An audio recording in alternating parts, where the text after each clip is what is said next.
1-2 avec une Belanda, tu le regretteras pas.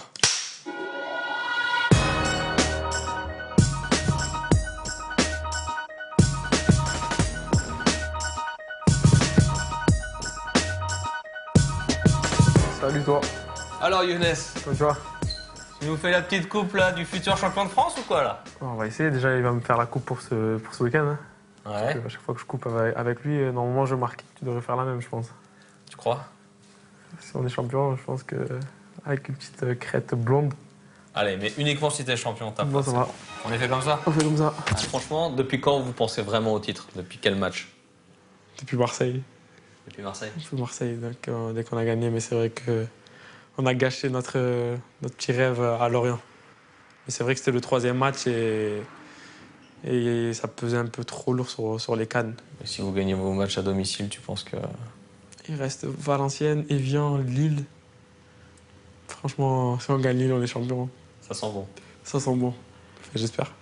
On avait commencé à calculer pour Lorient et mauvais calcul. Donc on s'est dit qu'il fallait pas calculer et surtout pas se prendre la tête. Commencer les matchs à fond, les terminer à fond. Parce que c'est un beau challenge et à la fin, c'est un titre de champion de France. Et pour un club comme Montpellier, être champion de France, c'est quelque chose, surtout pour moi et les autres jeunes qui sont issus du centre de formation. On a fait toutes nos classes à Montpellier et soulever le championnat de France avec notre club formateur, c'est exceptionnel. Une petite reprise à la Papin.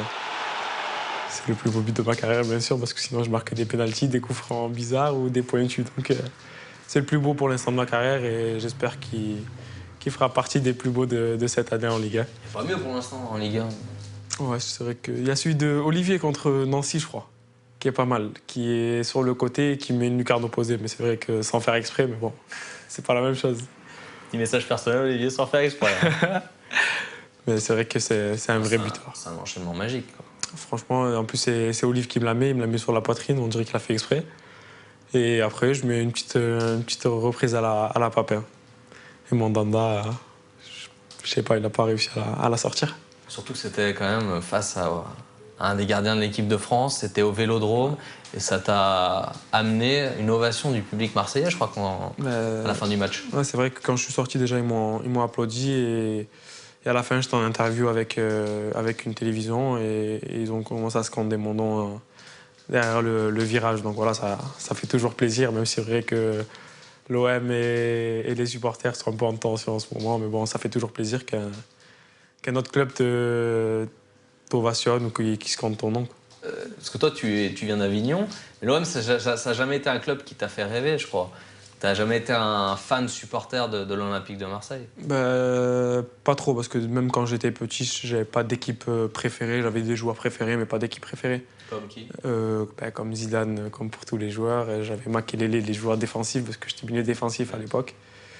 Et voilà, après, c'est pas d'équipe spécialement préférée, même si l'OM, c'est vrai que c'était à côté de chez moi. Mais bon, j'avais pas cet engouement comme tous les Avignonnais ou les Marseillais avaient. Et après, au fil du temps, j'ai préféré Paris à Marseille parce que quand je suis parti jouer au parc, l'ambiance était mieux, je dirais, parce que le terrain est fermé. À Marseille, le terrain est plus ouvert, donc il y a plus d'ambiance à Paris. Qu'est-ce que c'est vrai que pour les pénaltys, c'est à chacun son tour? C'est chacun son tour, alors que je crois que c'est le match d'Ajaccio. Ouais. On se prend un peu la tête, parce que c'était à mon tour de tirer. Et il a voulu faire le gourmand et vouloir tirer à mon tour.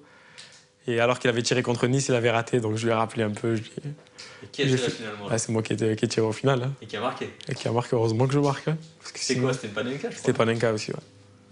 Ouais, j'ai fait, j'ai fait à Bordeaux, je l'ai fait ici, je l'ai fait en équipe nationale aussi contre le Cameroun.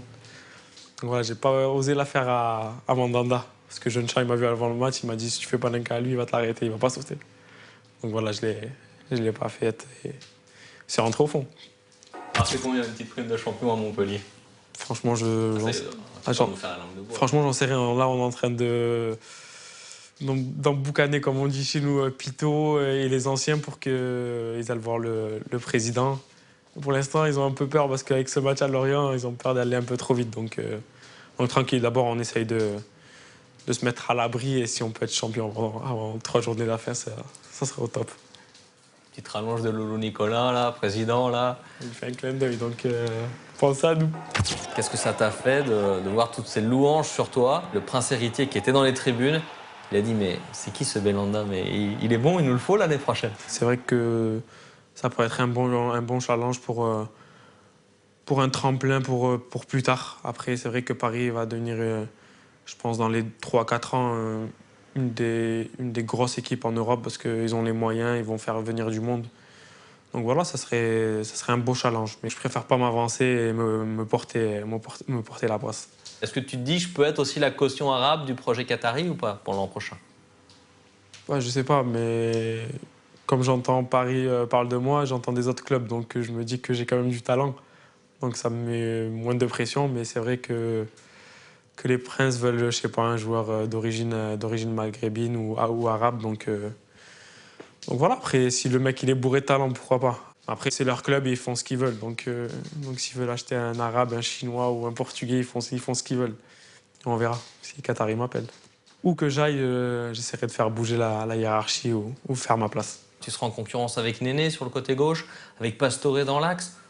Est-ce que ça peut te faire peur, cette concurrence qu'il pourrait y avoir à Paris l'an prochain? Et le cas Gamero, qui joue plus ou qui est remplaçant, qui rentre 10 minutes par match?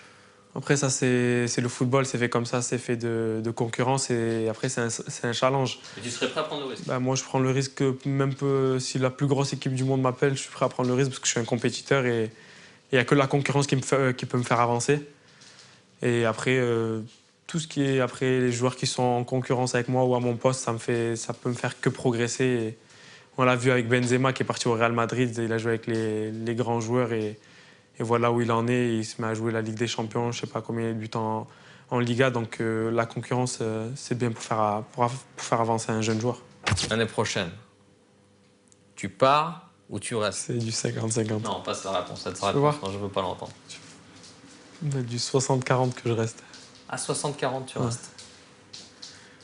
Encore une année, quoi. Ça peut, je sais pas, ça peut bouger à la fin de l'année. Je peux pas te répondre. Je t'ai répondu parce que tu voulais pas dire, tu veux pas que je te dise 50-50. Je t'ai dit 60-40 parce que je suis à Montpellier. Donc voilà. Après, il y a des discussions qui seront faites en fin de saison. Je suis en renégociation avec le club aussi. Donc voilà, je peux pas en parler encore maintenant. Tu peux jouer la Ligue des Champions ici, ça peut être un super tremplin, mais le problème c'est que s'il y a un énorme club qui met le paquet, les trains, tu sais comme on dit, hein, ils passent qu'une fois. Et voilà. Il y a des joueurs qui me le disent actuellement, des joueurs qui jouent avec moi, des joueurs qui jouent à l'étranger, que je connais, qui me disent ça aussi. Donc après, c'est vrai que c'est un choix de carrière qui est difficile, mais ça peut me faire avancer aussi de partir ou de rester. Je sais pas, je verrai ça à la fin de l'année. Je peux pas te laisser partir sans parler quand même d'un sujet dont tout le monde me parle. Dis-moi. L'équipe de France. Je me disais, c'est à quel moment tu allais me le sortir? À quel moment tu as choisi et surtout à quel moment ça s'est pas fait avec les Bleus en fait? Je dirais que depuis que j'ai 15 ans, je crois. Parce qu'en 14 ans, je devais intégrer l'équipe de France des moins de 13 ou des moins de 15, je crois. Et ça s'est pas fait. Moins de 16, c'est pareil. Il y avait des gens de ma génération qui allaient en équipe de France. Moi, j'y allais pas. Moins de 18, c'était la même chose. Et après, j'ai fait le tournoi de Toulon. Mais c'était avec l'équipe de France Espoir bis. Donc voilà, à un moment donné, il fallait que je pèse le pour et le contre. Et voilà, comme je dis à tout le monde, c'était 50-50 et j'ai choisi le Maroc à la fin. C'est vrai que tout le monde me dit « ouais, t'as fait une erreur, t'as fait une erreur ». Maintenant, après, il va falloir que tout le monde accepte que j'ai fait ce choix et que je peux pas revenir sur ce choix. Donc j'ai pas envie d'y revenir. Et je pense que tout le monde aujourd'hui doit l'accepter. Même si tu as conscience que, évidemment, c'est pas la même planète que de jouer pour le Maroc ou pour l'équipe de France. Ah, c'est vrai que c'est pas la même chose. Le niveau peut-être n'est pas le même.